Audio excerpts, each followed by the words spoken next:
భారత రాజ్యాంగానికి భవిష్యత్తులో ఆర్ఎస్ఎస్తో ముప్పు ఉందన్న మజ్లీస్ అధినేత అసదుద్దీన్ ఓవైసీ వ్యాఖ్యలపై కేంద్ర మంత్రి బండి సంజయ్ మండిపడ్డారు.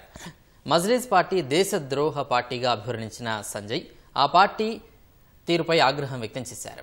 ఎంఐఎం వ్యతిరేకించినంత మాత్రాన వక్ఫ్ బోర్డు బిల్లు ఆగదని స్పష్టం చేశారు. దేశ ప్రజల మద్దతుతో మోదీ ప్రభుత్వం మున్ముందు మరిన్ని కఠిన నిర్ణయాలు తీసుకోబోతుందని ఉద్ఘాటించారు. కరీంనగర్ జిల్లా కోర్టు కాంప్లెక్స్లో న్యాయవాదుల డిజిటల్ లైబ్రరీ కోసం సంజయ్ తన ఎంపీ నిధుల నుంచి 15 లక్షలు మంజూరు చేశారు. ఈ సందర్భంగా కేంద్ర మంత్రిని న్యాయవాదులు సన్మానించారు. బోర్డు బిల్లు గురించి మీ అందరికీ ఐడియా ఉంది. అడ్వకేట్స్ మీ అందరూ కూడా ఎంత అనర్థాలు జరుగుతున్నాయో, ఎంత ఇబ్బందులు వచ్చినాయో మీ అందరూ తెలుసు. దేశవ్యాప్తంగా అడ్వకేట్ సమాజం అంతా కూడా, మేధావి వర్గం అంతా కూడా, ముస్లిం సమాజం అంతా కూడా ఇలా వక్ఫ్ బోర్డు బిల్లుకు మద్దతు చెప్తుంది. ఓవైసీ 100 మంది వచ్చినా ఆగదారు, ఓవైసీ తాత వచ్చినా ఆగదారు.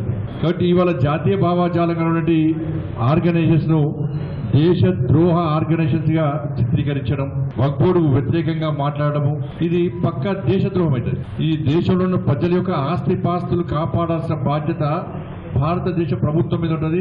ఇది ముస్లింలకు వ్యతిరేకమా, ఇది క్రైస్తవులకు వ్యతిరేకమా, ఇది హిందువులకు మద్దత అనేది కాదు.